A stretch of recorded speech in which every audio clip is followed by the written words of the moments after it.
everybody. Welcome to News for the Soul. This is Daniel Brinkley. This is Nicole Whitney, News for the Soul, life-changing talk radio from the uplifting to the unexplained. Okay, everybody, take a deep breath. We know that we choose to come to this world, and we're chosen to come to this world, and we've come for breath. We breathe in for ourselves and out for spiritual unfoldment. And as we breathe these moments, let's open up our heart and open up our souls, and let the true awareness of News for the Soul make its impact now and forever. I'm kind of having my own 2012, Nicole. There's a real energetic change going on, and a whole new era of my life is opening up, and I've waited for this for a long time. When you have one after the other, it's like, all right, bring them on, whatever, because they ain't going to stop me. You know, I ain't going to be stopped, so throw everything you like, you know, and it doesn't matter, you know. Some of these scientists, the ones that understand that the carbon dioxide causes global warming scam is a nonsense, they are utterly incredulous at how obvious it is what the real cause of global warming is while it's being completely ignored. It's on that lie, provably so, that all these new laws, taxations, changes, impositions are being justified. We ain't seeing anything yet. I'm not having it. I am not shutting up. I will not shut up. And if what I'm saying is true, why should I? No matter what people say about you. It doesn't matter. It's an illusion.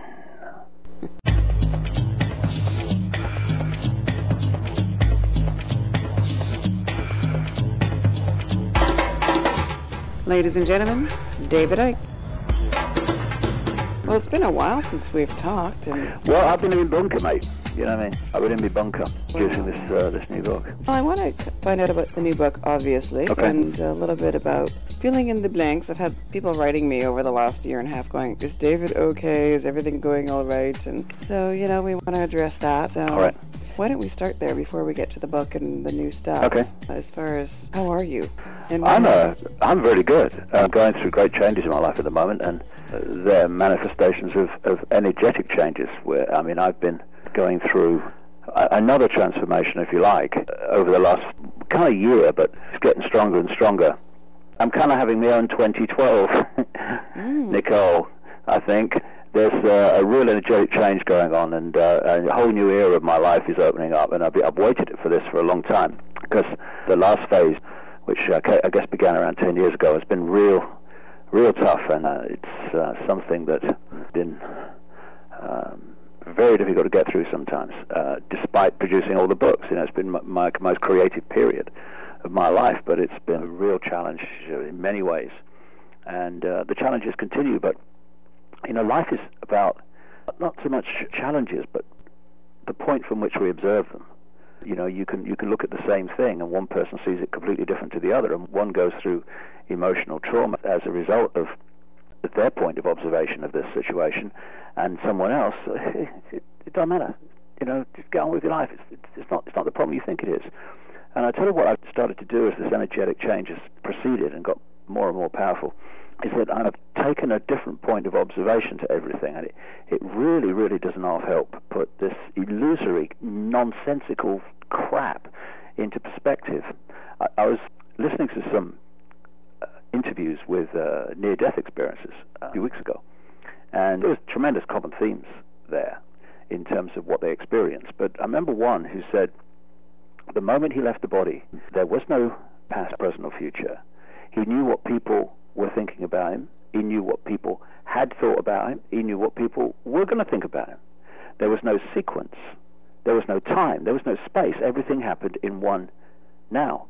And of course, the perspective of this reality, while he was encased in the computer, the body that filters reality so that we only experience a small, tiny band of infinite possibility. His perspective of that from where he was just dramatically different. Of course it was. So many things that mattered. Oh my goodness, it's so important. Oh my goodness me, it's so stable. Oh my God. Well, chill out. It's all an illusion. So I'm more and more putting my point of observation there of this world, rather than my point of observation being how you're supposed to, in emotional and mental terms, react to certain things. Another thing that I do, it makes people sometimes sometimes difficult to understand why I do certain things, is the point of the whole thing that I'm doing is to put before people information and understandings that will allow them to have another view of reality. Don't mean they have to believe it, but at least it will be put before them. And at the end of my life, the end of this illusory experience, how I will look back from that point of view where that near-death experience I was, will be very different to the way that people would perceive life as they live it as they go through. And what I mean by that is I will be saying to myself, did I do what I set out to achieve? Did I do as much as I possibly could? And if the answer to that is yes, then, I'll feel good. Yeah, okay, yeah, I'm pleased about that. But what tends to happen is we get caught in irrelevancies and diversions, and we get pulled from that absolute focus. This is what I've come to achieve, and this is what I'm going to do, and this is going to take my priority.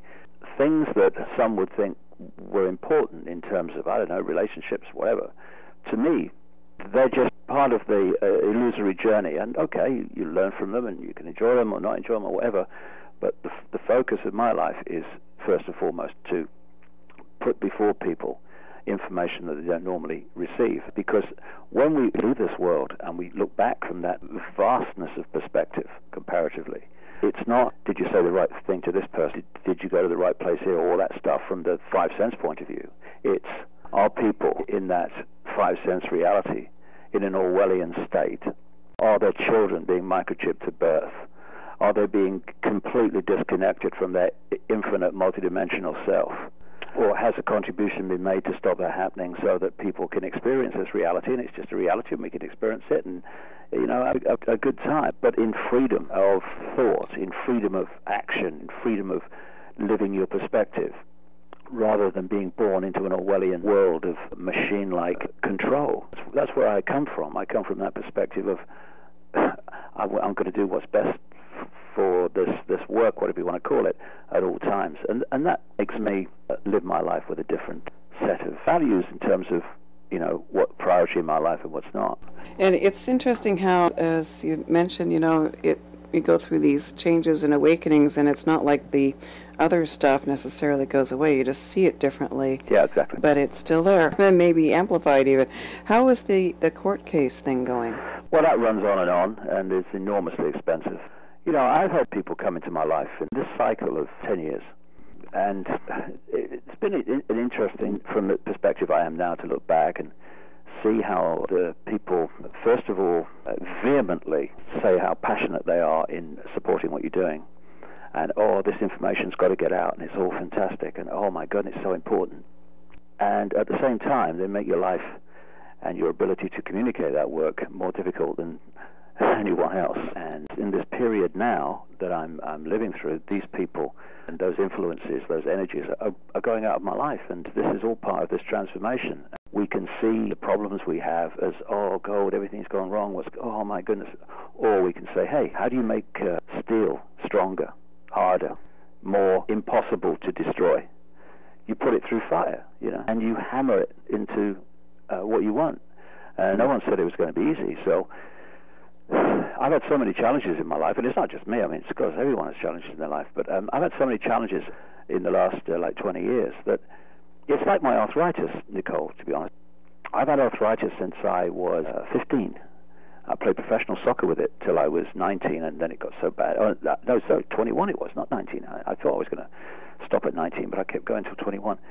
And I played professional soccer, and much of the time in agony. But eventually it was too bad I had to give up. And it's kind of, progressed through the years and stuff like that. And to me, pain that would give incredible grief and suppress the people's ability to do things and put them in a really bad space because it's so painful. To me, it's so natural to me to be in pain that the threshold just is not the same.